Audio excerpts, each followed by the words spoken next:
As I stand here, this feels like a lot more than just a community. This feels like a movement. This feels like a movement that stands for freedom, that stands for democracy, that stands for making the world a better place. And just to kind of wind it back, I was born in Washington, D.C. I went to Quaker school my whole life, and that taught me two things. One, it taught me how the systems of this great country work, how impactful they can be, but also how much room for improvement they have. And then second, it taught me to relentlessly fight to make the world a better place. One where everyone can be on a level playing field. One where all of us get the same opportunities. And so when I was 18, I moved to California. Part of that was my mom was born here. But I'd say the biggest part of that was that there's something special about the people of California. We are optimistic. We see the future and we create it. We are builders. Yeah, thank you. And that's why we're here today. We're here to update the system.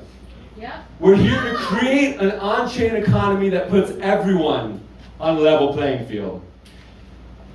And we're not alone. There are 8 million Californians that own crypto. There are 52 million Americans that own crypto. And that number, it's growing every day. It's because of these millions of Americans that I created Base, and it's because of these million Americans that I stand with crypto. Let's go! And we're already having a big impact. Hundreds of restaurants all around the country are using crypto to improve their margins and to better serve customers. Thousands of artists, like Latasha, are using crypto to earn more from their art and cut out the middlemen who are charging them high fees. Tens of thousands of builders, raise your hand if you're a builder. Tens of thousands of builders are building the next generation of world-changing products. And hundreds of thousands of advocates all around this country are standing up to say that we believe in a better future, one that is powered by crypto and that brings the world on-chain. And it's not them, just them. In the 6 months since we've launched, millions of people all around the world are coming on chain because they want to use these products, because they want to interact with this art, and because they want to be a part of building a better future. And the reason that we can make that change, the reason we can build that future, is because of all of you. You asked us to do something big. You challenged us. You asked us the hard questions. And so what I'm here to do is I'm here to turn it right back to you. It's time to do it again. We need to ask our leaders those questions. We need to make sure that they understand crypto. And we need to get out the vote tomorrow so that this country can stay on the right side of innovation. California, we've been the center of innovation for a long time. And in this election, probably the Senate is the most important election. We need to elect politicians who understand crypto, who can advocate for crypto, who can advocate for the creators, for the builders, for the people who are believing in that better future and working hard to make it possible. So get out there and vote, and let's update the system together.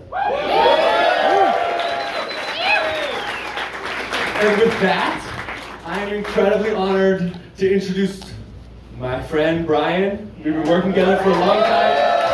What's up, Jesse? If you don't know Brian, I don't think there's anyone who has shown more grit, more determination, more hunger in updating these systems. He,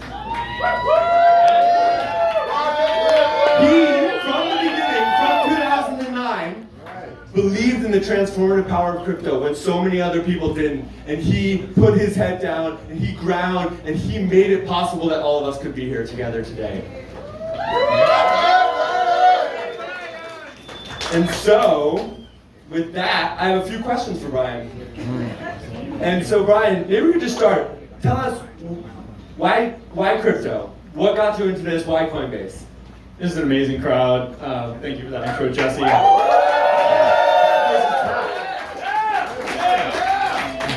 I mean, for me, this started back in 2010. I was home at my parents' house. I happened to read the Bitcoin white paper. How many of you read the Bitcoin white paper? I didn't understand it at first. It's complicated.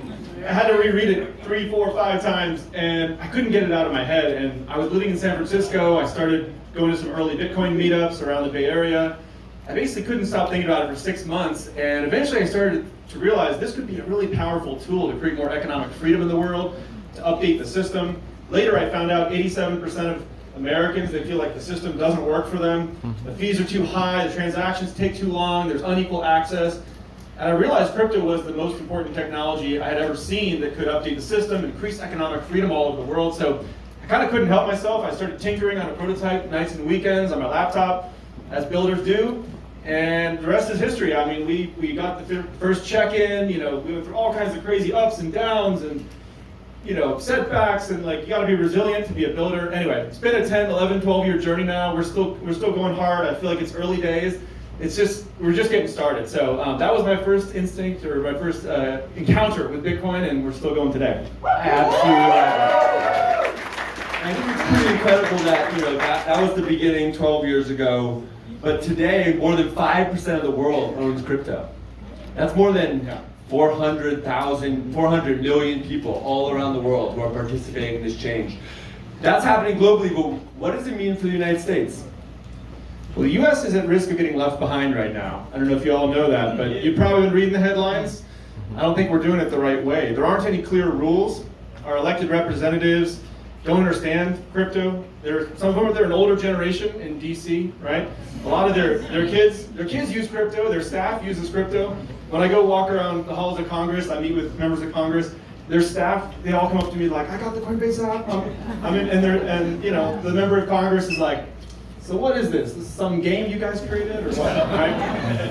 So the US has got to get clear rules. And the only way that's going to happen is if we elect representatives that actually represent our values and understand that crypto is a powerful new technology. It's got a lot of innovation potential. And if we don't have clear rules, there's going to be bad actors who come in and mess it up for everybody else, or this industry is going to get pushed offshore. We're going to see things blow up, which we've seen happen, unfortunately, recently. So it's time for America to get this right. And right here in California, we've got a special moment here with this Super Tuesday. 27% of Americans own crypto. Like Jesse said, this state has been on the forefront of innovation for a long, long time, and we can't mess this up as the U.S. And do you really think we can impact the election? We've got a huge opportunity to do it. So of course, in November, there's going to be the general election, and we gotta focus on that later this year. But tomorrow is a really important moment to send a very clear message for the primaries here in California, like who's going to even get on the ballot, right?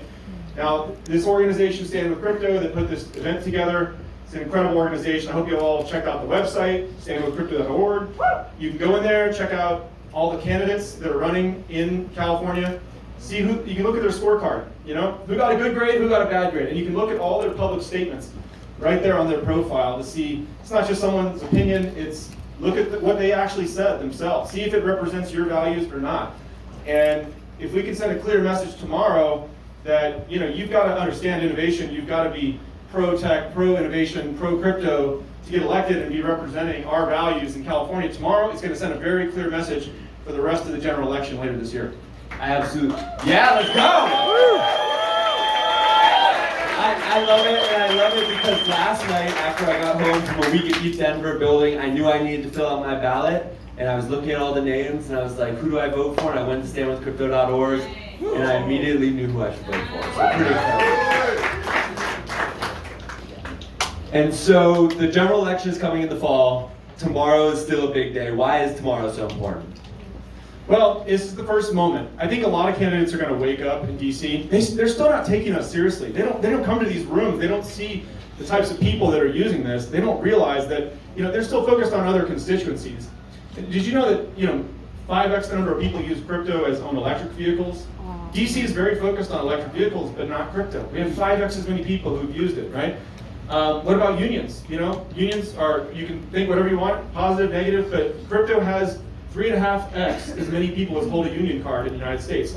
Our representatives are very, very focused on unions. They talk about it all the time. They don't talk about crypto. And so this election tomorrow or this Super Tuesday voting tomorrow is a chance to send a message where suddenly everybody in DC, they're going to realize this is just good politics. You know, if I want to be elected, I need to go understand this technology and represent my constituency. What? So all y'all get out tomorrow and vote. Thank you very much, Brian. Thank you.